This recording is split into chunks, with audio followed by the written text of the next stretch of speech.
Capítulo 8. Uma hierarquia preditiva. Eve Periaqueduct, uma engenheira estrutural, é contratada para prevenir e consertar vazamentos em uma represa municipal.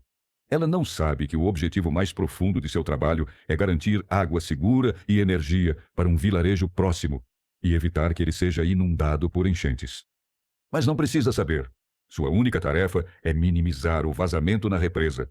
Talvez também se lembre, graças a seus estudos na universidade, que está minimizando a entropia da represa. Mas não precisa se lembrar disso. Seu trabalho é muito prático. Seus empregadores lhe fornecem o equipamento necessário e uma pequena equipe de trabalhadores. Ela também recebe um conjunto de instruções elaboradas por seus antecessores que descrevem onde estão os pontos mais fracos da represa, dizendo o que e quando fazer.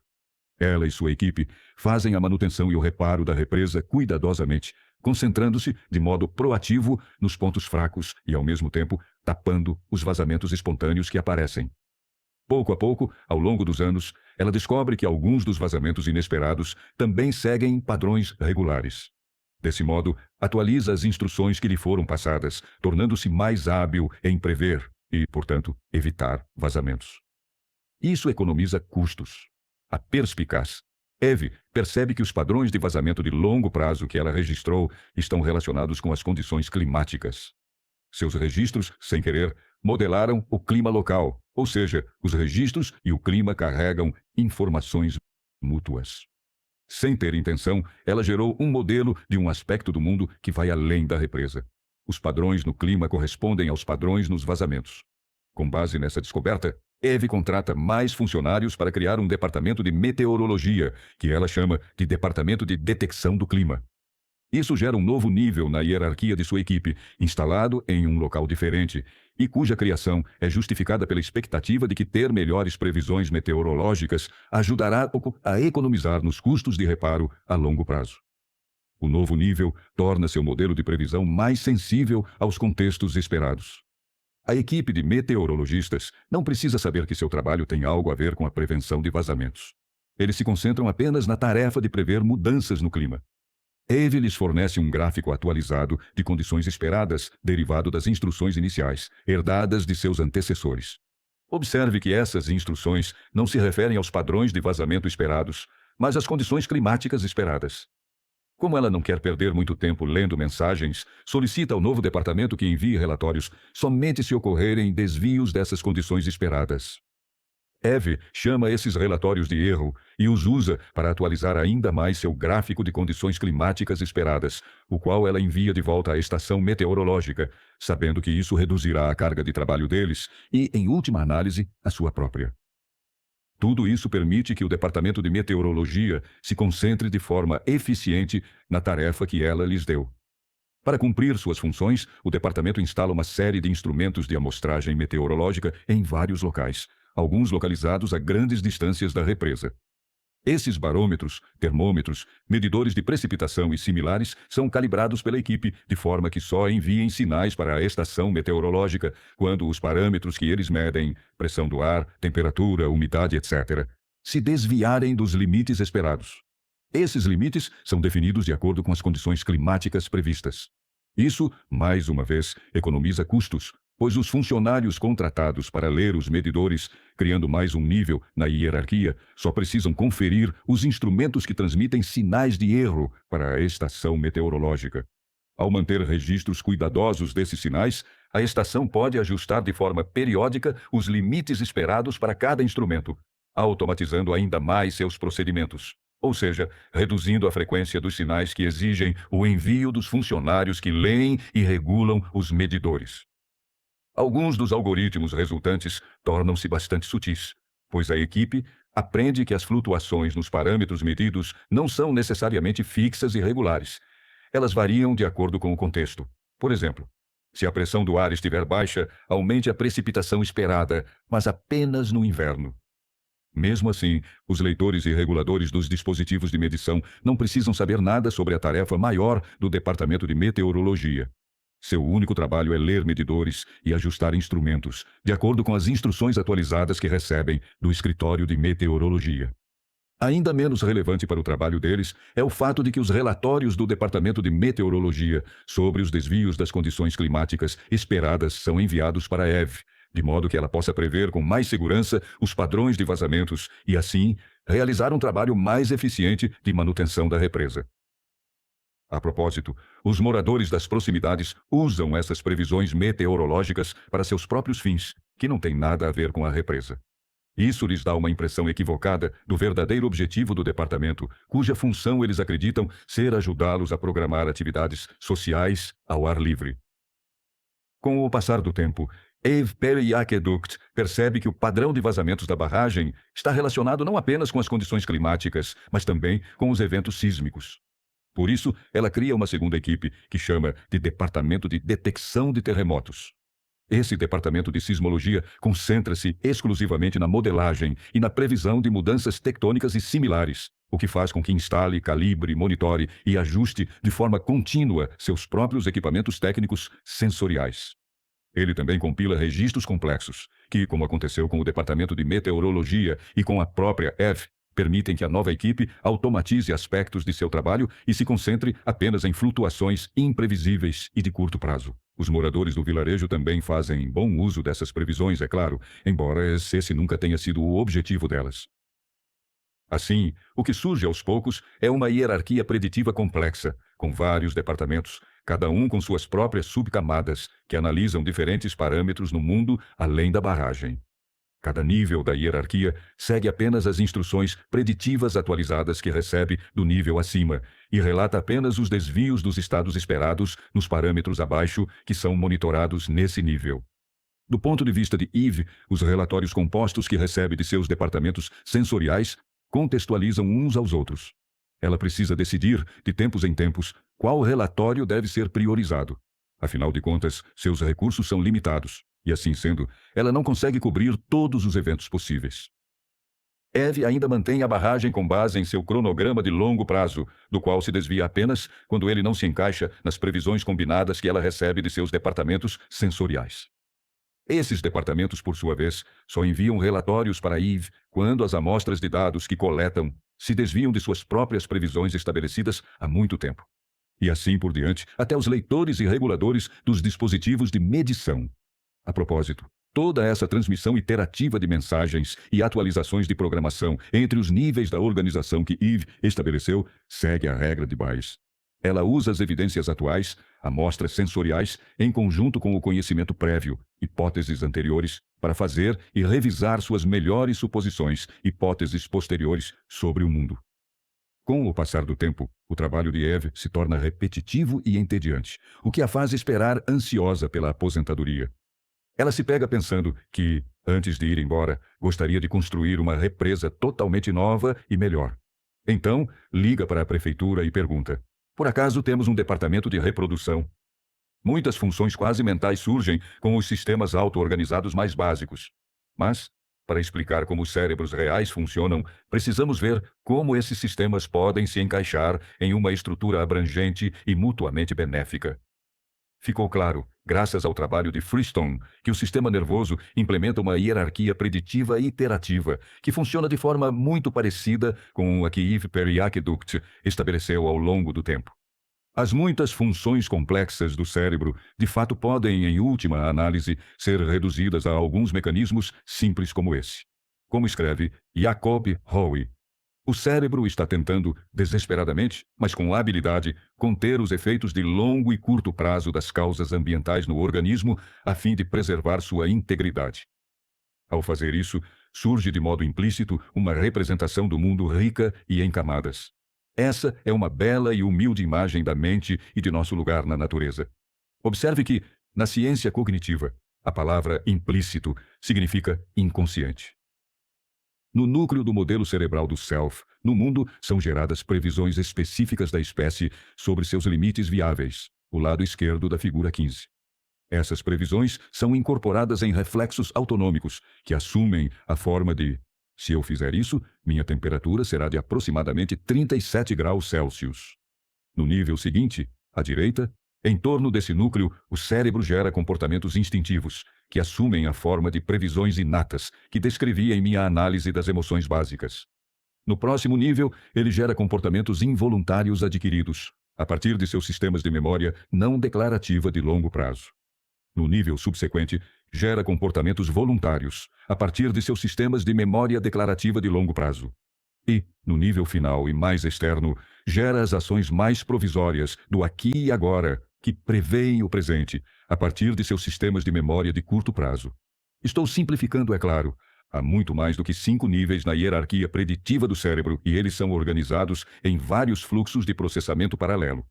Mesmo assim, surgem alguns princípios gerais. O primeiro é que o cérebro conspira para antecipar e, assim, explicar os eventos do mundo. Ele suprime sinais de entrada previsíveis e não informativos que de outro modo teria de processar inutilmente. Em resumo, cada nível hierárquico recebe apenas as informações inesperadas e dignas de serem transmitidas pelo nível imediatamente superior a ele. Esses relatórios de feedback são erros de previsão. Reflexos autonômicos. Figura 15. Uma hierarquia preditiva simplificada, que se estende do núcleo autonômico tônico até a periferia sensório-motora fásica. As previsões fluem do núcleo para a periferia, da esquerda para a direita neste diagrama. Os erros de previsão fluem na direção oposta. O segundo princípio geral é que essa hierarquia se desdobra em escalas temporais e espaciais cada vez menores. As previsões centrais se aplicam a todas as circunstâncias, enquanto as mais periféricas são fugazes e focais. Uma sequência preditiva se desdobra dos núcleos de monitoramento do corpo localizados no tronco cerebral e no diencéfalo, passando pelos gânglios basais, pelo sistema límbico e pelo neocórtex, até os receptores sensoriais de modalidades específicas localizados nos órgãos terminais, por exemplo, nos bastonetes e cones da retina, que têm campos receptivos muito estreitos.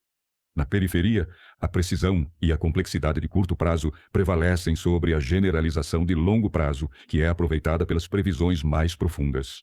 O terceiro princípio está intimamente relacionado. Existe uma hierarquia de plasticidade, em termos da qual as previsões centrais não podem mudar, mas as periféricas, sim. Elas estão sujeitas à atualização instantânea, com os níveis intermediários produzindo um grau também intermediário de plasticidade. Isso significa que o centro de controle do homeostato do cérebro, seu automodelo, se atualiza com constância, embora mostre uma resistência crescente à mudança conforme as cascatas de erros se aproximam do núcleo. A plasticidade crescente dos níveis mais periféricos é uma das principais vantagens de um modelo preditivo e hierárquico. O quarto princípio, que não deixei claro até agora, é que a percepção, em oposição à aprendizagem, inverte a direção do processamento de informações. Ao inverter as dependências causais que moldaram o modelo preditivo em primeiro lugar, o cérebro produz nossas inferências perceptivas que Merkel descreveu como um mundo tridimensional, panorâmico e totalmente articulado, composto de objetos sólidos modelados. O mundo de nossa experiência fenomenal familiar. Essas inferências fluem da esquerda para a direita na figura 15. Inversão do modelo preditivo significa passar do aprendizado para a previsão com base no que foi aprendido. Foi isso que Eve Periaqueduct fez. Ela inferiu, percebeu, o estado do mundo, além de sua represa com base nos dados meteorológicos e sismológicos que recebeu. A percepção procede de dentro para fora, sempre do ponto de vista do sujeito. Trata-se, na verdade, de apercepção, um processo inferencial, uma questão de teste de hipóteses bayesianas. Helmholtz, que foi o primeiro a compreender os fundamentos desse processo, chamou-o de inferência inconsciente. Mais uma vez, observe o adjetivo. O que você vê é o seu melhor palpite sobre o que realmente existe. É a resposta que você propõe para as perguntas que está fazendo ao mundo no momento. O cérebro deve inferir as causas mais prováveis de seus sinais de entrada, sem nenhum acesso direto ao mundo incognoscível, além de seu cobertor. Tudo o que o cérebro tem para seguir é a maneira como seus próprios estados sensoriais, as sequências de impulsos, figura 11, fluem e se alteram. Sua tarefa é usar esses sinais para criar um modelo probabilístico das regularidades que existem no mundo real, ou melhor, entre ele e o mundo, que usa para gerar inferências que orientam suas ações que devem garantir sua sobrevivência neste mundo. As ações, por sua vez, geram novas amostras sensoriais que são usadas para atualizar ainda mais o modelo, o que deve ser feito porque os modelos são coisas imperfeitas. Isso leva a novas ações, e assim por diante. Portanto, As ações devem ser vistas como experimentos que testam hipóteses decorrentes do modelo generativo.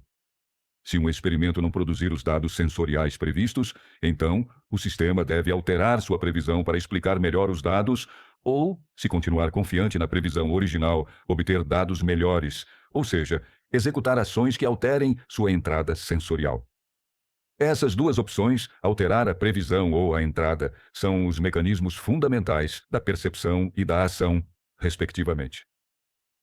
Os 3 parágrafos precedentes me levam a corrigir uma tendência que caracterizou este capítulo e o anterior. Até agora, da mesma maneira que a maioria dos cientistas que usam funções corticais como exemplo de modelo do funcionamento do cérebro, concentrei-me quase exclusivamente na inferência perceptual bayesiana. Mas também existe a inferência ativa. Essa, de fato, é a forma principal, pelo menos em biologia, já que o objetivo da percepção é orientar a ação. Como acabei de dizer, o cérebro bayesiano tem 2 maneiras de responder ao erro de previsão. Ao se deparar com uma hipótese a qual se aplica uma probabilidade posterior decrescente, ele cria um ajuste melhor entre a hipótese e os dados, alterando sua previsão prévia ou sua entrada. A diferença entre essas 2 alternativas se resume à direção estatística do ajuste. O erro é reduzido se a previsão for alterada para corresponder à entrada sensorial e também se a entrada sensorial for alterada para corresponder à previsão. Na realidade, é claro, os organismos alternam-se entre essas 2 opções o tempo todo. Pense em um camundongo do campo correndo pelo mato, parando para olhar ao seu redor, correndo novamente, parando para olhar ao seu redor mais uma vez, etc. Em alguns aspectos, a percepção e a ação são mais semelhantes do que parecem. O próprio corpo é um mundo oculto externo ao cobertor de Markov do sistema nervoso central. A cascata de previsões na figura 15 poderia ter incluído camadas concêntricas equivalentes que culminam nos receptores viscerais terminais e nos efetores que operam seus órgãos internos. Portanto, o modelo do mundo do cérebro deve incluir um modelo do seu corpo e sua trajetória, assim como inclui todas as outras causas ocultas de seu interesse. No meu exemplo, você não poderia ter escapado da sala cheia de fumaça se não tivesse um modelo implícito de como seu corpo se move e como ele equilibra os gases sanguíneos. Além disso, a ação não ocorre quando o cérebro transmite um grande plano a todos os músculos e órgãos do corpo. Em vez disso, o que acontece é que os músculos se contraem e as glândulas secretam até que os erros de previsão que eles transmitem por meio da hierarquia desapareçam. Assim, os órgãos de ação musculoesqueléticos e viscerais do corpo ficam à mercê dos sinais de erro gerados pelas diferenças entre o que o modelo preditivo espera que eles alcancem e o que eles realmente alcançam. Suprimir o erro de previsão é o que controla a ação, não menos do que a percepção. Lembre-se da lei de Freestone. Todas as quantidades que podem mudar em um sistema auto-organizado mudarão para minimizar a energia livre. Os múltiplos homeostatos corporais regulados e orquestrados pelo meta-homeostato do mesencéfalo são o pivô do mecanismo pelo qual permanecemos vivos, pela simples razão de que a regulação homeostática mantém nossos corpos dentro de seus limites viáveis. Esses limites não podem ser alterados. Isso significa, de acordo com a lei de Freestone, que outra coisa no sistema deve mudar. Essa é a explicação formal e mecanicista da ligação imperativa que existe entre o impulso e a ação. E é por isso que deve haver uma hierarquia de previsões prévias, algumas das quais podem ser alteradas e outras não. No entanto, a ação cega é de pouca utilidade. Ela deve ser guiada pela percepção, que é gerada por um modelo do self no mundo. A regra de Bayes descreve como é implementado o modelo preditivo que consegue isso, como ele é atualizado de forma constante e por que deve ser assim. Isso se torna a base formal do aprendizado, por meio do qual as previsões, a partir dos sinais de erro recebidos, são adquiridas e matizadas ao longo do tempo. Essa dinâmica do sistema também confirma, em bases igualmente mecanicistas, que a ação tem prioridade sobre a percepção. É apenas a ação que pode aumentar as probabilidades de previsões prévias, algumas das quais, como eu disse, simplesmente não podem ser alteradas. A regra de Bayes parte de uma suposição do que chamamos de conhecimento prévio. Ela não pode funcionar de outra forma. Isso levanta uma questão. De onde vem o conhecimento prévio, no início, antes que o sistema tenha reunido qualquer evidência sobre o mundo? A resposta é que nossos principais estados esperados são codificados por nossa espécie como pontos de assentamento homeostáticos inatos. quantidades que foram determinadas pelo que funcionou de forma eficaz para nossos ancestrais evolucionários. Somos beneficiários dos sucessos biológicos das gerações passadas, que fixam as premissas mais básicas de nossa existência. E não podemos descansar sobre seus louros. A conexão entre afeto e ação determina que, se no início você não tiver sucesso, deve tentar, tentar e tentar mais uma vez. As demandas de seus impulsos biológicos mais profundos são implacáveis. Elas só podem ser apaziguadas pela satisfação ou pela morte. Se não houver essa última opção, você deverá suprir reflexos e instintos com os quais nasceu e desenvolver outras formas de atender às suas necessidades.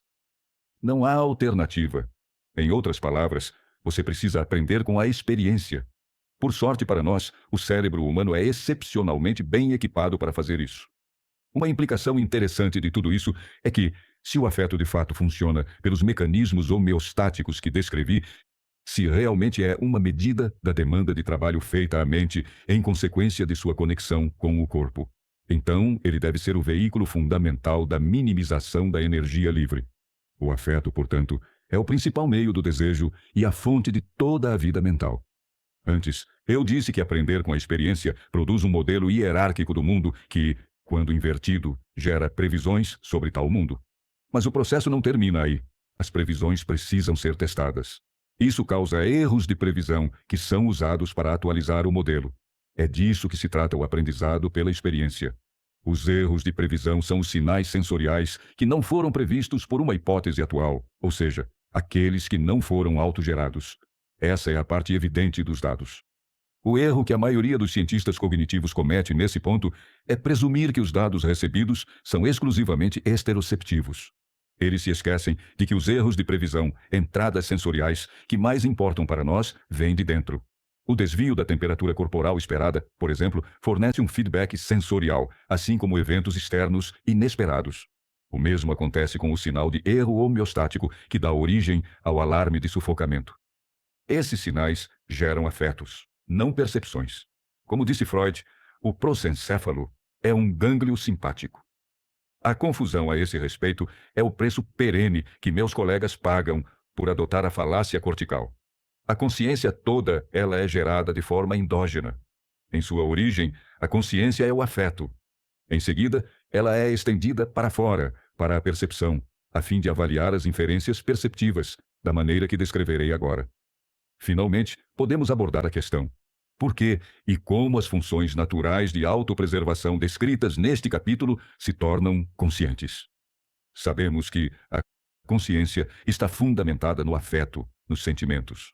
Mas quais são as leis formais e mecanicistas que dão origem aos sentimentos e, portanto, à consciência? Howe, página 63. Digo núcleo em vez de topo da hierarquia porque parece estranho, anatomicamente, colocar os núcleos de monitoramento do corpo do hipotálamo e do tronco cerebral acima do neocórtex. Prefiro imaginar a hierarquia como um desdobramento concêntrico, de dentro para fora, algo como as camadas de uma cebola. Afinal de contas, como todo embriologista sabe, o sistema nervoso é um tubo. Deve-se lembrar também que o tubo neural é formado a partir do ectoderma, por meio da invaginação da placa neural, através da qual o canal central toma o lugar do mundo externo. Essa não é a visão padrão de codificação preditiva, mas o objetivo deste livro é justamente mostrar como nossa compreensão do cérebro foi prejudicada pelo corticocentrismo. Confira Pezzulo, página 910. Uma direção interessante para pesquisas futuras seria examinar a regulação homeostática na estrutura de inferência ativa. Clark, página 21, fornece um resumo usando a visão como seu exemplo de modelo. Um determinado padrão de estimulação da retina, encontrado em um determinado contexto, pode ser mais bem explicado usando um modelo generativo que combina representações de nível superior de agentes, objetos, motivos e movimentos em interação com várias camadas intermediárias que capturam a maneira como cores, formas, texturas e bordas se associam e evoluem temporalmente. Quando a combinação dessas causas ocultas, que abrangem muitas escalas espaciais e temporais, se estabelece em um todo coerente, o sistema autogera os dados sensoriais usando o conhecimento armazenado e percebe uma cena significativa e estruturada. Vale a pena enfatizar novamente que essa aderência à cena distal estruturada deve ser gerada usando apenas as informações disponíveis na perspectiva do animal. Deve ser uma aderência, ou seja, enraizada inteiramente na combinação de qualquer pré-estruturação do cérebro e do corpo que possa estar presente graças à história evolutiva do animal e aos jogos de estimulação energética que foram registrados pelos receptores sensoriais. Um meio sistemático de obter essa aderência é fornecido pela tentativa contínua de autogerar o sinal sensorial usando uma arquitetura de vários níveis.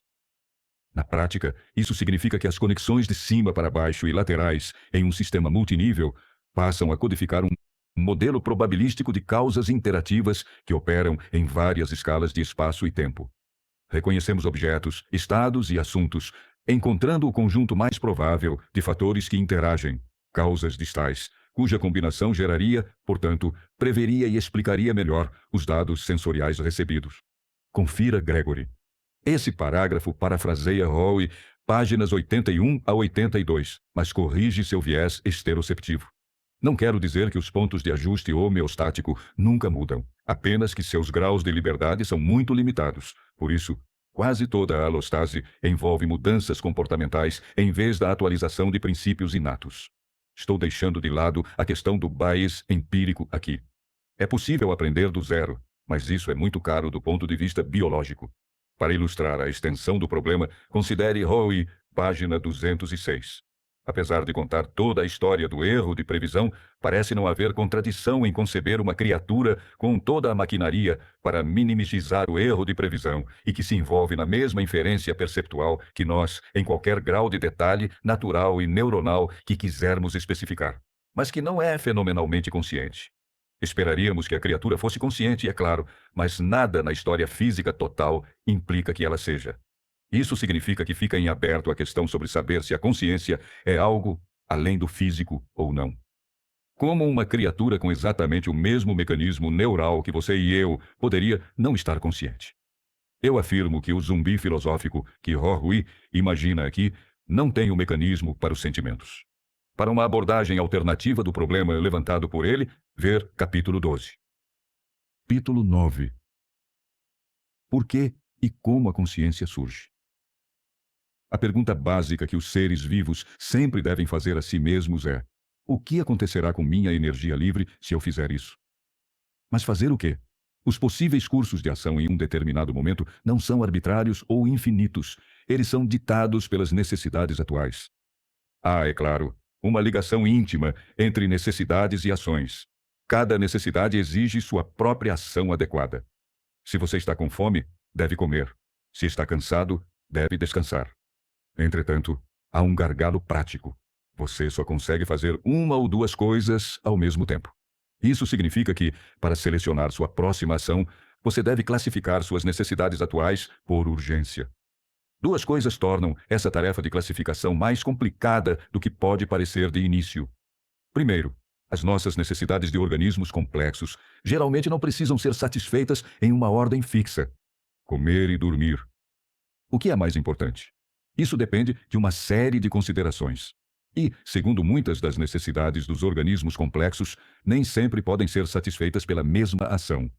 Tomar sopa requer habilidades diferentes de comer milho na espiga, por exemplo, e nem pense nas habilidades e nos recursos envolvidos no preparo.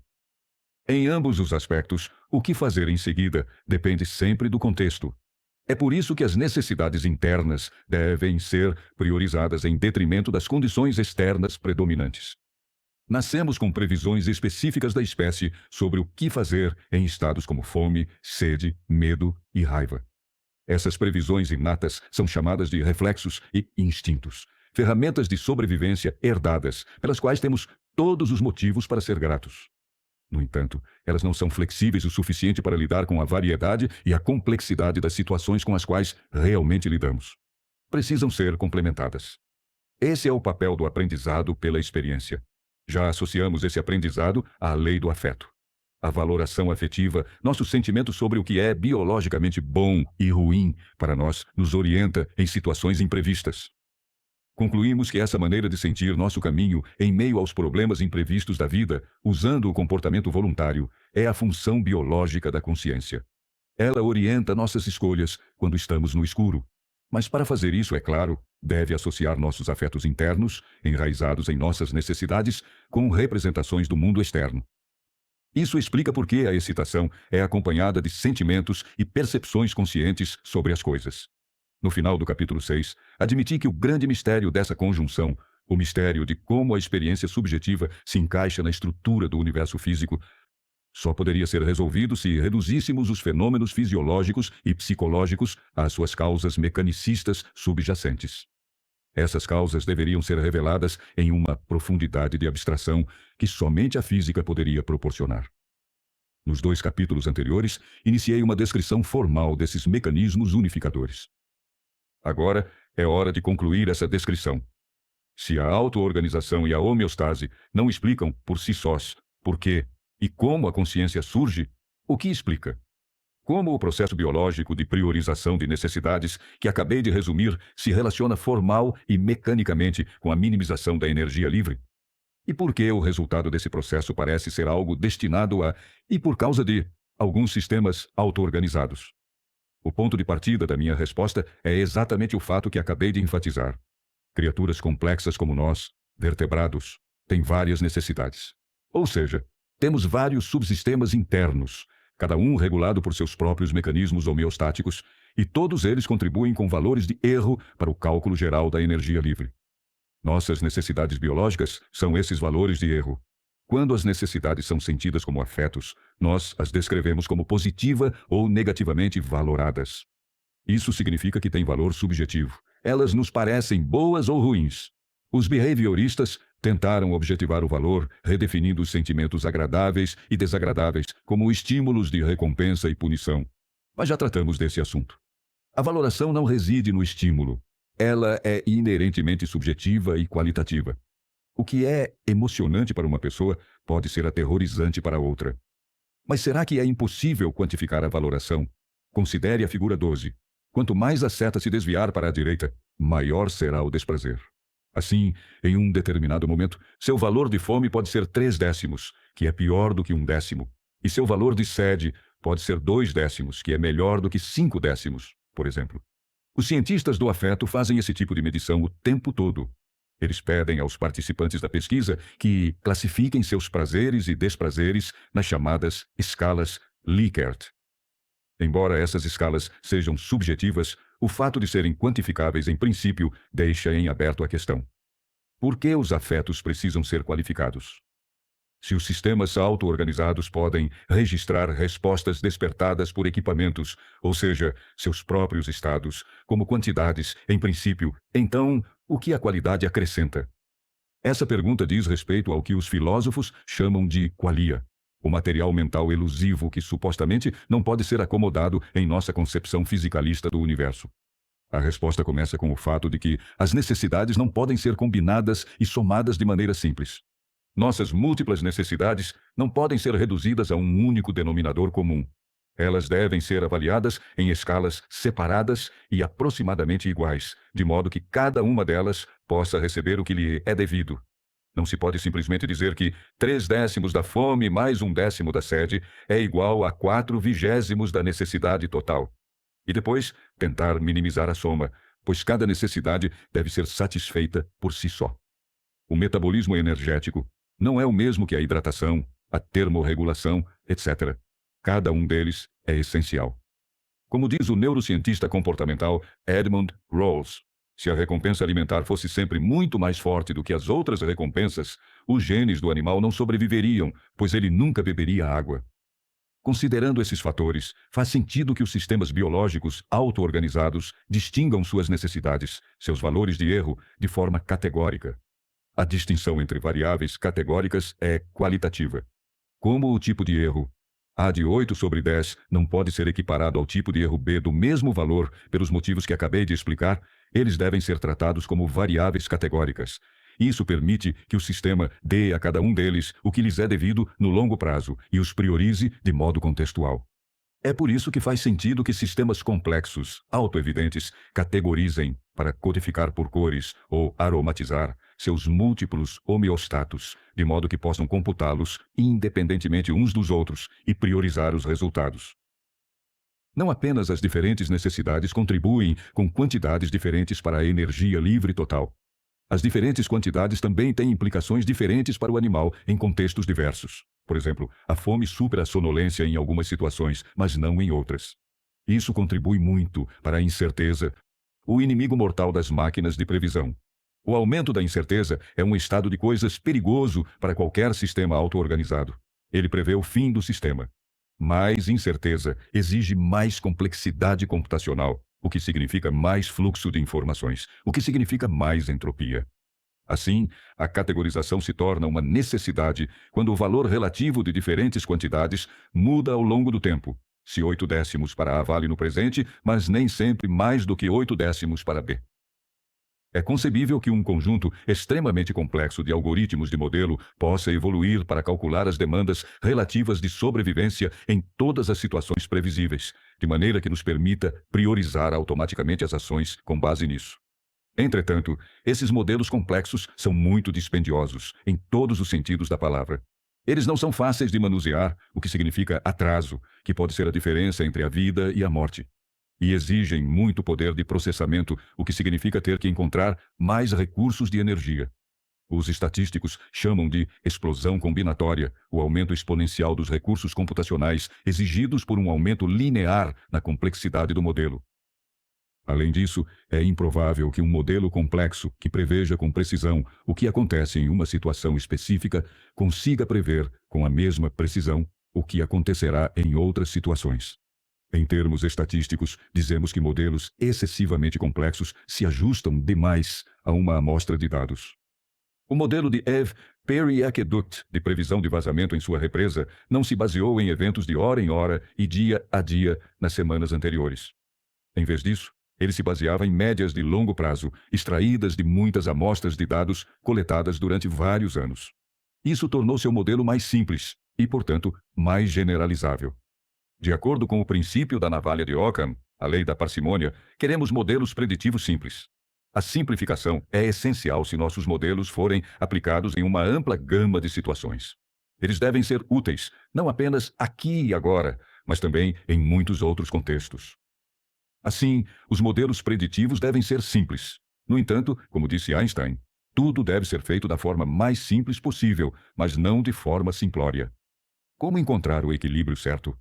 A compartimentalização é o método estatístico padrão usado para alcançar o equilíbrio ideal entre complexidade e precisão.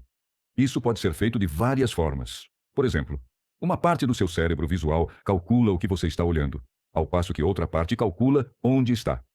Isso permite a você assumir a identidade constante de algo enquanto ele se move ao seu redor, mudando de forma, tamanho e orientação. Mas o mais importante é que a capacidade de compartimentalização permite ao sistema classificar suas necessidades e as previsões correspondentes, ou seja, as fontes mais importantes de energia livre esperada, de forma categórica ao longo do tempo e concentrar seus esforços computacionais no compartimento priorizado. Essa é a base estatístico-mecânica para o fato observado de que cada afeto possui não apenas uma valoração hedônica contínua, um grau de prazer e desprazer que é algo comum a todos os afetos, mas também uma qualidade categórica, de modo que, por exemplo, a sensação de sede é diferente da sensação de angústia de separação, que é diferente da sensação de nojo e assim por diante. Essas são as características essenciais dos qualia afetivos, a forma elementar de todos os qualia. Eles possuem quantidade e qualidade. Em outras palavras, os afetos são sempre subjetivos, com valoração e qualitativos. Eles têm de ser assim, dado o problema de controle com que têm de lidar e para o qual evoluíram. É útil descrever a seleção de categorias afetivas e a priorização em termos de modos operacionais. Pense na maneira como um avião se comporta quando está nos modos decolagem, navegação, turbulência ou pouso. As mesmas variáveis entram em jogo em cada uma dessas situações, mas devem ser ponderadas de forma diferente a cada vez. Por exemplo, sua altitude exata é muito mais importante durante o pouso do que durante a navegação. O mesmo se aplica à barragem de Eve-Perry Aqueduct. Diferentes cronogramas de operação estavam em vigor durante os modos inverno/verão e terremoto/não terremoto. Em condições de terremoto, Eve seria obrigada a ignorar a programação sazonal normal, automatizada, e implementar uma programação de emergência de terremoto. Nos termos fisiológicos que usei no capítulo 6, os diferentes modos operacionais são funções de estado do cérebro. Como expliquei lá, o triângulo de decisão do mesencéfalo seleciona estados cerebrais afetivos como o modo alarme de sufocamento. Ele faz isso quando a PAG, a substância cinzenta periaquedutal, responde à pergunta: qual desses sinais de erro convergentes, ou seja, necessidades, oferece a maior oportunidade de minimizar minha energia livre? Em outras palavras, qual necessidade é a mais evidente neste momento? A resposta é fornecida não apenas pelas magnitudes relativas dos sinais de erro concorrentes, mas também pelas diferenças entre as categorias, modos ou estados, cuja importância deve ser avaliada no contexto. A informação contextual, como expliquei, é fornecida pelos colículos superiores. Aqui está um exemplo que observei hoje.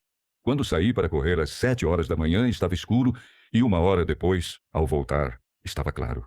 É inverno e estou na zona rural de Sussex, escrevendo este livro. Ao sair, passei por um campo ao lado da casa da fazenda, onde um rebanho de ovelhas me notou. Elas quase se pisotearam para fugir. Na volta, ao passar por esse campo, as mesmas ovelhas deitadas no mesmo lugar mal olharam para mim. O susto delas no contexto da escuridão foi substituído pelo tédio à luz do dia. Em resumo, o contexto alterou o significado do evento humano correndo em minha direção. À noite, esse evento é priorizado, o que faz com que as ovelhas entrem no modo de medo. Durante o dia, não há prioridade, e elas permanecem no modo padrão de busca. Esse tipo de coisa determina o que um sistema fará em seguida. Em outras palavras, ele determina quais estados ativos serão selecionados pelo modelo generativo para resolver a categoria priorizada de incerteza. É como se o sistema dissesse, nas condições atuais, essa é a categoria de processamento de erros de previsão, na qual a complexidade computacional não pode ser sacrificada. Assim, o sistema, nesse caso a ovelha, passa para o modo de operação de medo.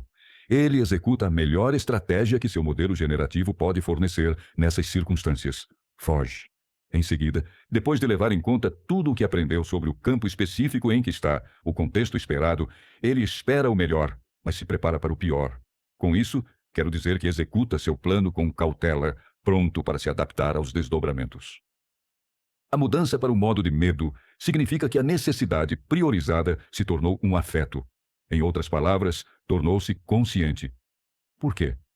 Ela se torna consciente para que os desvios dos resultados esperados na categoria de necessidade mais evidente sejam sentidos em toda a hierarquia preditiva.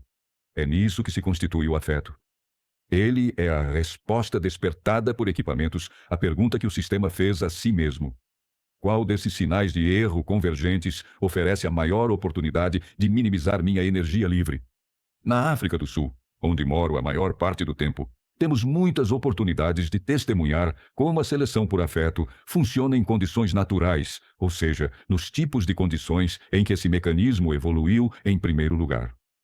Não estou falando do que acontece entre leões e gazelas em nossas fabulosas reservas naturais, embora elas também ofereçam muitas oportunidades. Refiro-me ao que acontece em nossa sociedade muito desigual e, portanto, problemática. Muitos de meus compatriotas sabem bem o que é ter como prioridade escapar de alguém que está tentando matá-lo. Nesse momento, seu comportamento voluntário passa a ser dominado por sentimentos de medo que medem o sucesso ou o fracasso do aqui e agora de suas ações. Outras necessidades, como a de urinar, são, desse modo, relegadas ao automatismo. Em outras palavras, você pode se molhar sem nem se dar conta disso. Estamos tentando reduzir os fenômenos psicológicos e fisiológicos da excitação afetiva a um conjunto de princípios mecânicos que podem ser formalizados matematicamente. No capítulo 6, expliquei que, uma vez que o triângulo de decisão do mesencéfalo tenha priorizado uma necessidade, o modelo do prosencéfalo de seu self no mundo gera um contexto esperado no qual essa necessidade será atendida. Eu disse que há dois aspectos desse mundo esperado. Por um lado, ele representa o conteúdo real de nossas previsões e, por outro, deve codificar nosso nível de confiança nessas previsões.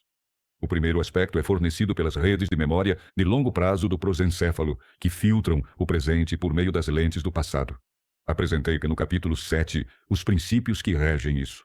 O segundo aspecto, o ajuste dos níveis de confiança, é modulado pela excitação. Vamos então formalizar as leis que regem isso. O primeiro mecanismo que identifiquei até agora é aquele pelo qual a categoria de ação mais saliente, o modo ou estado operacional mais eficaz, é selecionada. É assim que determinadas qualidades afetivas passam a regular as ações de sistemas complexos auto-organizados. Isso resulta na geração de planos sensório-motores, após os quais o sistema espera o melhor, mas se prepara para o pior. E é nessa parte da história que vou me concentrar agora. Qual é o mecanismo causal por onde a expectativa pelo melhor e a preparação para o pior são reguladas? A primeira parte da resposta é que os níveis de confiança associados às previsões são aprendidos com a experiência, assim como tudo o mais. Desse modo, nosso nível de confiança em nossas previsões pode ser previsto, assim como as próprias previsões o foram. A codificação preditiva exige que atribuamos probabilidades aos estados sensoriais que esperamos que resultem de determinadas ações e, em seguida, comparemos essas probabilidades com as distribuições realmente observadas nas amostras sensoriais resultantes. Essa é a essência do método bayesiano de atualização de hipóteses, que descrevi anteriormente um método pelo qual minimizamos nossa energia livre. Agora, para determinar o ajuste entre um modelo e alguns dados. Não basta comparar as médias das distribuições.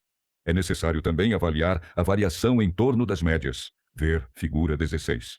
Uma grande quantidade de variação em uma amostra faz com que se tenha menos confiança no ajuste.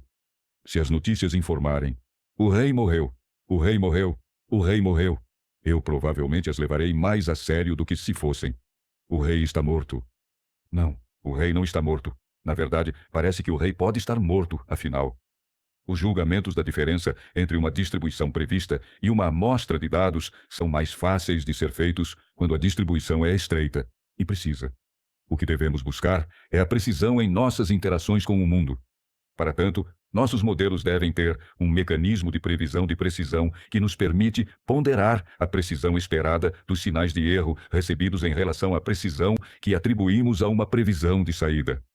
Isso, graus relativos de confiança, ditará a influência dos sinais de erro reais sobre nossas previsões.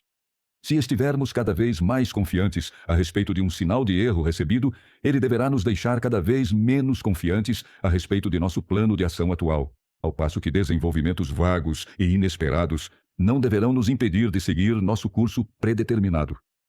Os valores de confiança relativa podem ser atribuídos a expectativas ativas versus perceptivas e a expectativas esteroceptivas versus interoceptivas, bem como a todas as outras quantidades implicadas na lei de Freestone. Esse é um tipo de inferência bayesiana de segunda ordem que implica inferências sobre inferências, ou seja, níveis de confiança bem informados sobre previsões. Figura 16. Uma previsão prévia, à esquerda, é comparada com uma amostra de dados sensoriais, à direita, resultando em uma previsão posterior, no meio. As médias dessas três distribuições são indicadas pelas linhas verticais, pontilhadas, e sua variação é indicada pelas linhas horizontais, com setas. A grande variação esperada na distribuição prévia, linha horizontal à esquerda, indica um baixo grau de confiança na previsão desse tipo, e a pequena variação real na amostra de dados sensoriais, linha horizontal à direita, indica um alto grau de confiança nesses dados. Nesse exemplo, a precisão, variação inversa, dos dados sensoriais é alta. Como resultado, a previsão posterior se desloca de forma decisiva para a direita. Se a precisão dos dados sensoriais fosse menor, a previsão posterior se deslocaria menos, se é que se deslocaria. O objetivo da modulação de precisão é garantir que as inferências feitas pelos modelos preditivos sejam orientadas por sinais de aprendizado confiáveis, notícias fidedignas. Se houver alta confiança em um sinal, ele deverá ter permissão para revisar uma hipótese prévia. Se houver baixa confiança, não deverá. A confiança afeta a força dos sinais de erro que são propagados na hierarquia. Um sinal no qual você tem alta confiança, ou seja, um sinal mais preciso, é mais alto. Portanto, ele terá uma chance maior de fornecer algum erro residual ao núcleo do sistema e de atualizar seu modelo generativo. Por outro lado, sinais menos precisos. Sinais nos quais você tem menos confiança, também conhecidos como ruídos, podem ser sequestrados no epitélio sensorial e, espera-se, ignorados com segurança. Isso quer dizer que devemos minimizar os sinais de erro corretos. Novamente, parece um paradoxo, até que você perceba que significa apenas que devemos evitar cometer erros gritantes. A única maneira de conseguir isso é aprimorando nossos modelos generativos, aumentando assim a informação mútua entre nossos modelos do mundo e as amostras sensoriais que obtemos dele. Em outras palavras, devemos maximizar a precisão de nossas previsões e, em seguida, buscar dados confirmatórios precisos. Devemos maximizar nossa confiança nas crenças que orientam nossas ações. Isso é chamado de otimização da precisão. Alcançamos a otimização da precisão aprendendo com a experiência. Precisamos aprender em quais fontes de notícias podemos confiar e quando, e com isso ajustar nossas previsões. Por exemplo, confiamos em sinais visuais durante o dia e em sinais auditivos durante a noite. Atribuímos maior peso ao que vemos durante o dia e ao que ouvimos durante a noite, porque aprendemos a fazer isso. Dessa forma, esperamos que as informações visuais sejam mais precisas de dia do que à noite. Isso é chamado de precisão esperada. Como não esperamos precisão visual durante a noite, toleramos todos os tipos de imagens borradas e difusas, sem pensar duas vezes. Mas experiências visuais semelhantes durante o dia nos fariam pensar que há algo muito errado. Da mesma forma, a equipe de Eve Perry Aqueduct aprendeu que a queda da pressão barométrica prevê o aumento da precipitação no inverno. Portanto, eles poderiam tratar uma leitura em queda como ruído, com mais confiança no verão do que no inverno. Eles esperariam que as leituras barométricas fossem menos precisas no verão. Se não o fossem, ajustariam seus níveis de precisão esperados, o que, por sua vez, afetaria suas previsões posteriores. Para dar um exemplo mais afetivo, as ovelhas de Sussex aprenderam a confiar na previsão de que as pessoas que correm em sua direção durante o dia não lhes causam nenhum dano, mas elas têm menos confiança nessa previsão durante a noite. Assim, à noite, elas lhe atribuem menos precisão esperada. Talvez, se continuarem a me encontrar em condições de escuridão e não sofrerem nenhum dano de forma confiável, elas ajustem esse valor de precisão e, consequentemente, alterem suas previsões sobre pessoas correndo em sua direção à noite. As dependências contextuais podem ser aprendidas, assim como qualquer outra coisa. O que eu disse deixa claro que esse tipo de aprendizado gira em torno de contextos flutuantes. Sem a modelagem preditiva da dinâmica contextual, um sistema auto-organizado não pode sobreviver por muito tempo em ambientes mutáveis.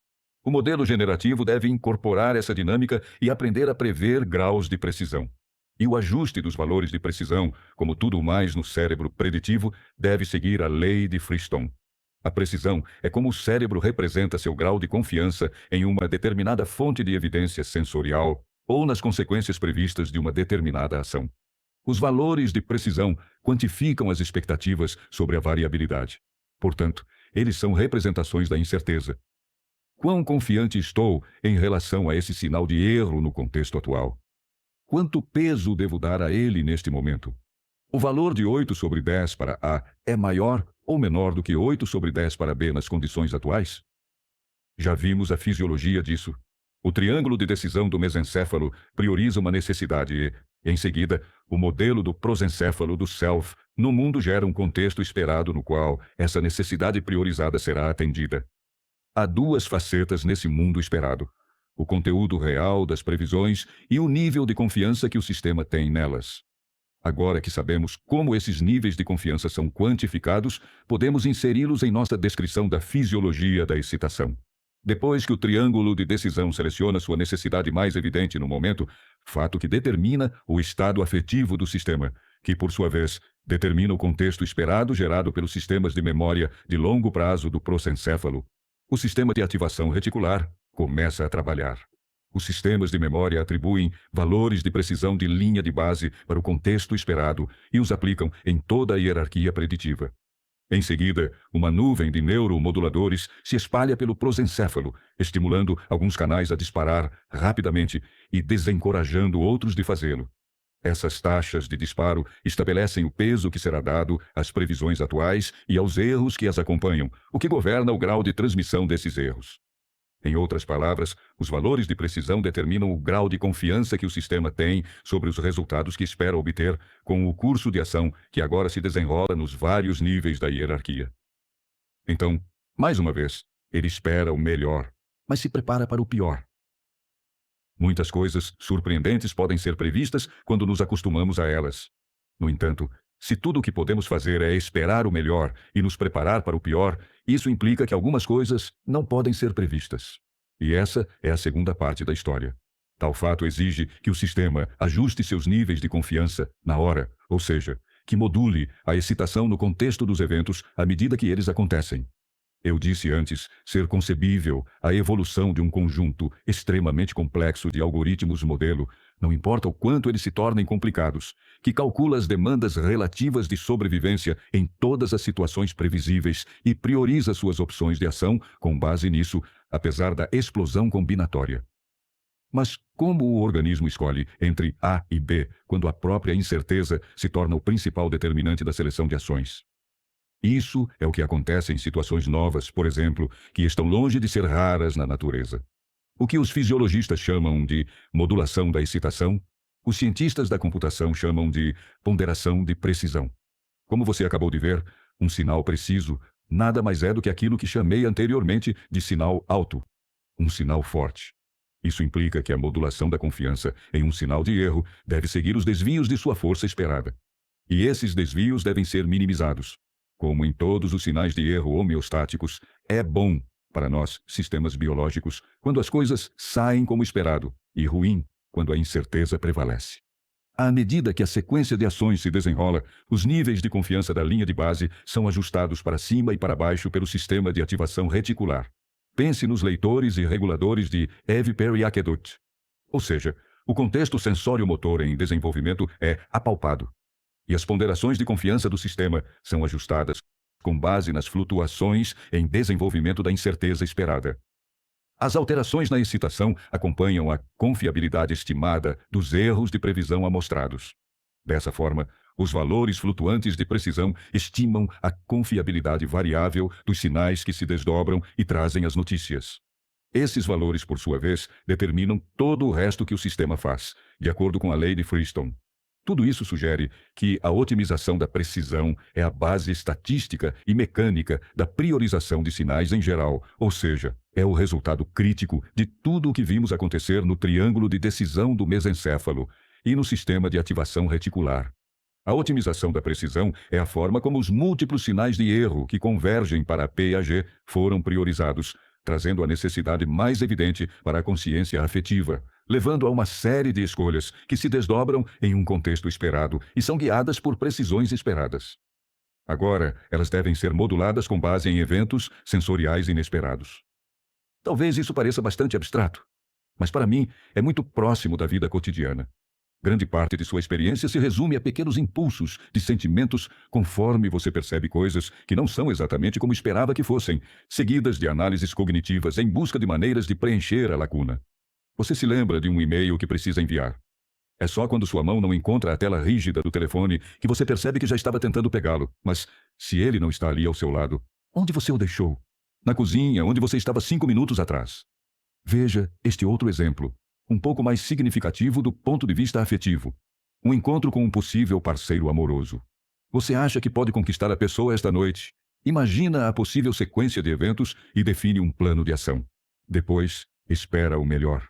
Você não tem certeza de como as coisas vão acontecer, mas, com base em sua experiência anterior com essa pessoa, você avalia suas chances em cerca de 7 sobre 10. À medida que a noite se desenrola, aquilo em que você se concentra, o que é relevante, é bem diferente daquilo a que prestaria atenção se estivesse jantando com seu irmão. O tom emocional também é diferente. Cada pequeno sinal que sugere que a pessoa à sua frente na mesa está respondendo positivamente às suas investidas provoca em você uma onda de empolgação, aumentando a confiança em seu plano. De forma inesperada, sua desejada companhia boceja e olha para o relógio. O que isso significa? Quanto peso você deve dar a esse acontecimento? Você tem a sensação de estar afundando. Será que estava interpretando mal todos os sinais anteriores? Você examina cada movimento e gesto. A menor indicação adicional de que seus sentimentos não são recíprocos irá prepará-lo para o pior, e você iniciará o plano B. Salvar seu orgulho fingindo que também é indiferente. Mas então seus olhos se encontram. Isso significa o que você acha que significa? Sim, significa. Em seguida, sua mão é tocada de forma gentil. Seu coração se anima. Afinal, parece que você pode seguir o plano A. Uma necessidade priorizada, neste caso, o desejo sexual, é a fonte de incerteza mais evidente no momento. As inferências sobre suas causas tornam-se conscientes como afeto, porque as flutuações no seu nível de confiança em relação às possíveis ações necessárias para atender a esse imperativo devem ser moduladas por sentimentos. Os sentimentos lhe dizem se você está indo bem ou não. O contexto de desdobramento que dá origem às flutuações também deve se tornar consciente, pelo mesmo motivo. É por isso que eu defini a consciência esteroceptiva da ação e da percepção como afeto contextualizado. Agora, temos uma compreensão formal e mecanicista do que isso significa. Tudo isso é apenas incerteza sentida. É fundamental observar que a afirmação, o contexto de desdobramento que dá origem às flutuações, também deve se tornar consciente. Explica por que a experiência tem aspectos duplos. Não se trata apenas de uma questão de eu me sinto assim, mas de eu me sinto assim em relação a isso. O em relação a isso também deve ser sentido, usando uma moeda comum, incerteza aplicada, porque o contexto é a principal fonte de incerteza sobre a energia livre. A economia da minimização da energia livre exige uma moeda comum. Esses fatos revelam que a consciência não é apenas uma perspectiva subjetiva sobre a dinâmica real dos sistemas auto-organizados, mas também uma função com poderes causais próprios definidos. O sentimento de uma necessidade, em oposição à mera existência dela, faz uma grande diferença no que o sujeito dessa necessidade realizará em seguida. Os afetos literalmente determinam o que um animal faz, momento a momento em condições de incerteza. Todo o propósito das percepções esteroceptivas é que elas sejam sentidas em relação às ações afetivamente motivadas que elas contextualizam. Essa é a função central de coisas como a atenção. O foco de atenção funciona como a seleção de afetos, mas é aplicado ao mundo externo. Nossa necessidade de reduzir a incerteza governa, por exemplo, nosso olhar, de modo que os movimentos sacádicos dos olhos rastreiam as regiões de uma cena onde é provável que sejam encontradas informações mais precisas. Em termos simples, sinais relativamente fortes atraem a atenção. Eles recebem maior precisão. É assim que a saliência funciona. As características salientes do mundo são aquelas que, quando manifestadas, minimizam a incerteza relativa à hipótese atualmente priorizada pelo sistema e que, quando as coisas se desenrolam como esperado, maximizam nossa confiança na hipótese. Os agentes ativos são, portanto, levados a coletar amostras do mundo para tentar confirmar suas próprias hipóteses.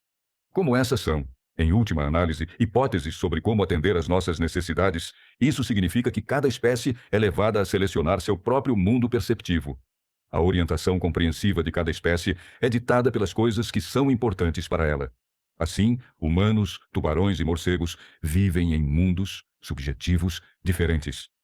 Você percebe objetos e eventos apenas quando os nota, e diferentes objetos e eventos são importantes para cada espécie. Você só pode ver o que experimenta. O biólogo chileno Francisco Varela colocou a questão de forma bem-humorada. A espécie cria e especifica seu próprio domínio de problemas. Isso implica que a precisão não pode ser determinada de forma passiva. Não podemos simplesmente esperar para ver quais sinais são fortes, sem nenhuma expectativa. Ela deve ser inferida e depois atribuída pelo modelo generativo. A atenção que tem tudo a ver com a precisão pode, portanto, ser agarrada e direcionada. Por exemplo, reduzimos ativamente a precisão dos erros sensoriais quase a zero quando vamos dormir, mas um evento surpreendente o bastante ainda nos despertará. Em outras situações, podemos ampliá-la de forma ativa, como quando nos debruçamos sobre um texto denso porque suspeitamos que ele contém algo importante. No artigo que definiu nossa teoria da consciência, 2018, Friston e eu alteramos alguns dos símbolos convencionais usados em equações que calculam a energia livre. Consulte as notas do capítulo 7. Nós os substituímos para reconhecer o fato de que estamos seguindo os passos de Freud, que tentou, em 1895, promover uma psicologia que seja uma ciência natural, isto é, representar os processos psíquicos como estados quantitativamente determinados de partículas materiais especificáveis, tornando assim esses processos claros e livres de contradição. Essas foram as linhas iniciais de seu projeto para uma psicologia científica. Lá, Freud usou os símbolos, e para denotar 4 sistemas hipotéticos de neurônios, responsáveis, respectivamente, pela percepção, memória, consciência e ação, e o símbolo para denotar estímulos externos. Friston e eu seguimos esse uso para denotar os vetores equivalentes dentro de um sistema autoevidente. Igual a estados externos, conforme modelados pelos estados internos do sistema, igual a estados sensoriais, igual a estados ativos, igual a previsões, igual a precisões. Além disso, usamos igual a erros de previsão, com base em e sua previsão, igual a energia livre de Friston, com base em e precisão. Observe que nenhuma dessas grandezas mede diretamente os estados externos, pois eles estão ocultos em um sistema auto-organizado. Isso significa que, em tudo o que se segue, há uma descrição independente e autônoma da dinâmica mental em termos dos próprios estados internos do sistema e do cobertor de Markov. Equipados com esses termos, podemos agora formalizar a dinâmica de um sistema autoevidente em relação à otimização de precisão. Começarei com duas equações que definem a energia livre de Friston usando as grandezas que introduzi. A primeira equação diz que a energia livre é, aproximadamente, o logaritmo negativo da probabilidade de encontrar alguns estados sensoriais de autoria ativa. A segunda diz que a energia livre esperada diminui de modo proporcional, aproximadamente, a precisão do log negativo. Lembre-se de que o objetivo da dinâmica do sistema de autoavaliação é minimizar a energia livre. Com essas relações em vigor, fica evidente que há, de fato, 3 maneiras de um sistema autoevidente reduzir o erro de previsão e, portanto, minimizar a energia livre, e não apenas as 2 óbvias que descrevi anteriormente. Ele pode agir, ou seja, mudar, para alterar as sensações, de modo que elas correspondam às previsões do sistema. Isso é ação. Ele pode mudar sua representação do mundo, para produzir uma previsão melhor. Isso é percepção. E agora, além disso, ele pode ajustar a precisão, para corresponder de forma ideal à amplitude dos erros de previsão recebidos. Isso, eu digo, é consciência. É esse processo de otimização final, a otimização da confiança do sistema, conforme descrevi, que Friston e eu associamos à avaliação da energia livre que sustenta a experiência sentida. As equações que formalizam essa dinâmica são apresentadas nas notas. Como a terceira equação é a mais importante, vou expressá-la em palavras. A taxa de variação da precisão, ao longo do tempo, depende de quanta energia livre. Muda quando você muda a precisão. Isso significa que a precisão parecerá estar tentando minimizar a energia livre.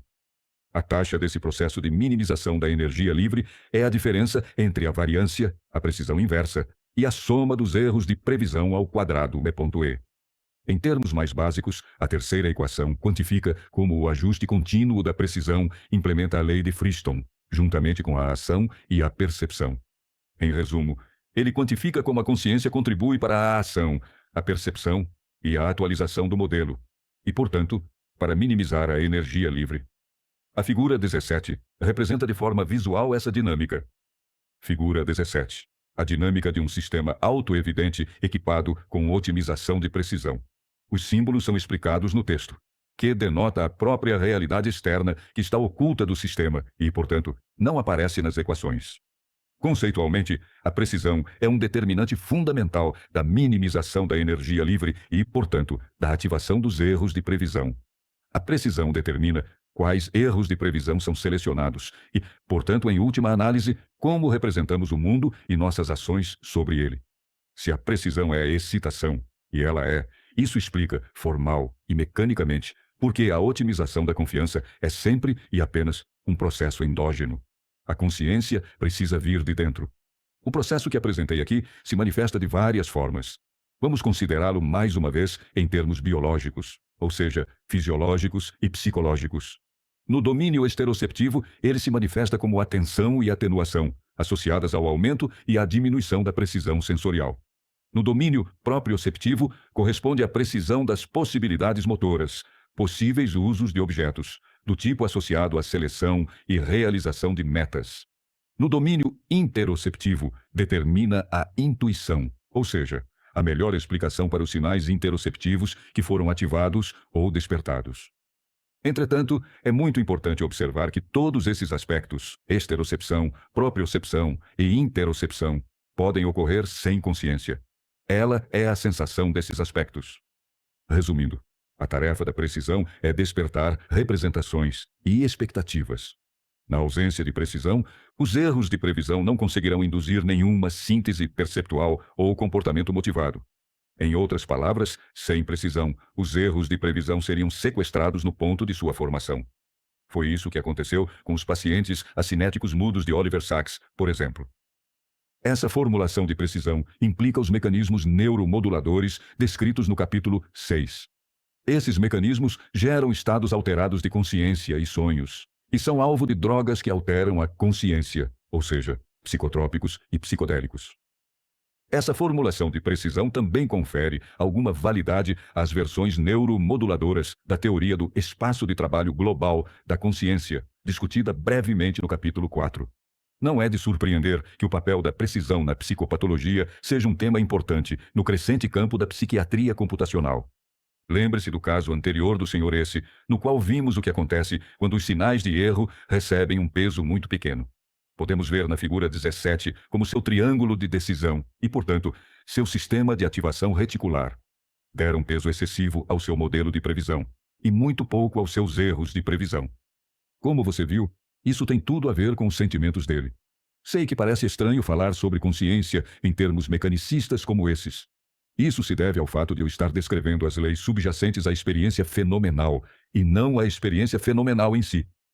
Ao estabelecer tais leis, tento mostrar que a consciência faz parte da natureza, que ela não existe em algum universo paralelo, que não é algo além do alcance da ciência. Agora, vou pedir que você atravesse o Rubicão comigo. Este capítulo aborda as questões sobre por que e como a consciência surge, não biologicamente, mas de maneira formal e mecanicista. Para ser mais específico, ele pergunta: por que e como o processo biológico de priorização de necessidades que descrevi se relaciona com as leis de minimização de energia livre? Por que e como esse processo mecanicista faz com que alguns sistemas auto-organizados se sintam como algo?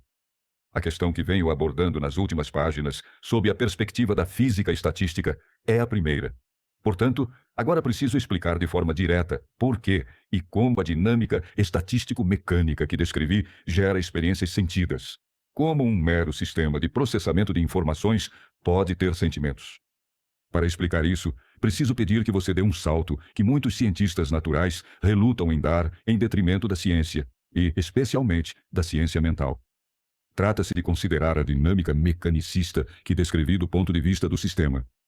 Estou pedindo que substitua a perspectiva objetiva e de terceira pessoa que adotamos sobre a dinâmica até agora, neste capítulo, por uma perspectiva de primeira pessoa, a perspectiva subjetiva do próprio sistema autoevidente. Estou pedindo que adote o ponto de vista do sistema, que tenha empatia por ele. Esse salto é justificado por dois fatos que já expliquei. O primeiro é que a experiência sentida só pode ser registrada a partir da perspectiva subjetiva. Portanto, não considerar a perspectiva subjetiva é excluir da ciência a característica mais essencial da mente. Foi isso que os behavioristas fizeram, preparando o terreno para o fracasso de meio século da neurociência em lidar de forma significativa com a consciência. O segundo fato é o seguinte: mostrei, em termos formais e mecanicistas, como surge a subjetividade dos sistemas autoevidentes. Assim, adotar a perspectiva subjetiva de um sistema desse tipo é justificado precisamente pelo fato de que ele tem individualidade. Para ser claro sobre o que estou dizendo, a energia livre e suas precisões constituintes só são experimentáveis dentro de um sistema quando ele é concebido de modo subjetivo, do ponto de vista do sistema. As experiências não podem ser observadas como experiências de fora, de modo objetivo. Também expliquei, em termos causais e de cumprimento de leis, por que e como a individualidade de tais sistemas é intencional. Os sistemas auto-organizados com a dinâmica que descrevi têm um objetivo e um propósito, a saber, sobreviver.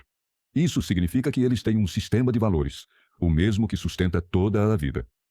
A intencionalidade dos sistemas dinâmicos auto-organizados os obriga a fazerem perguntas sobre seus próprios estados em relação às perturbações entrópicas que os cercam. É o que os torna sistemas autoevidentes. Eles sempre precisam se perguntar: o que acontecerá com minha energia livre se eu fizer isso? Ademais, os sistemas complexos autoevidentes, como nós, vertebrados, devem fazer essa pergunta em relação a diversas variáveis categóricas. Portanto, as respostas nossas estatísticas vitais devem ser quantificadas e qualificadas. Por fim, eles precisam modular seu nível de confiança nas respostas que recebem. O que estou descrevendo aqui em termos técnicos e abstratos não é nada muito complicado. Você sabe disso por sua experiência pessoal. O que experiencia o tempo todo são pulsos flutuantes de sentimento em resposta ao seu movimento pelo mundo, enquanto você verifica se tudo está como esperava encontrar, e enquanto tenta fechar a lacuna, de alguma forma, quando não está. A experiência não é basicamente assim para você. Combinando todos esses fatos sobre a subjetividade e a intencionalidade de sistemas complexos, autoevidentes, chegamos à seguinte conclusão. As respostas despertadas por equipamentos, no sentido de Wheeler, que fluem subjetivamente dos tipos de perguntas que sistemas como nós são obrigados a fazer, devem ter valor existencial e múltiplas qualidades. Nossa confiança nessas respostas flutuantes, os fenômenos, que registramos, deve ser subjetiva, valorada e qualificada. A experiência consciente é exatamente assim. As respostas despertadas por equipamentos, pelo menos no caso de nós, vertebrados, e sem dúvida de alguns outros organismos também, são sentidas. Para ajudá-lo a atravessar o Rubicão, lembre-se de que os sentimentos evoluíram. O surgimento da consciência deu origem a fenômenos muito simples, como a sensação de calor excessivo. Evidências sensoriais cada vez mais precisas que preveem o fim de um sistema autoevidente superaquecido parecem simplesmente muito quentes para esse sistema. Foram necessárias eras para que tais formas elementares de afeto se tornassem elaboradas ao longo de uma profunda hierarquia preditiva e, por fim, produzissem o mundo tridimensional, panorâmico e totalmente articulado de Merker, composto de objetos sólidos modelados, o mundo de nossa experiência fenomenal familiar. Em tal mundo, sentimos como é ser um sistema com a dinâmica que descrevi. Os sentimentos são estados subjetivos flutuantes, valorizados de maneira existencial, com diferentes qualidades e graus de confiança. Esse é o material da consciência. Agora vemos por que tem de ser assim.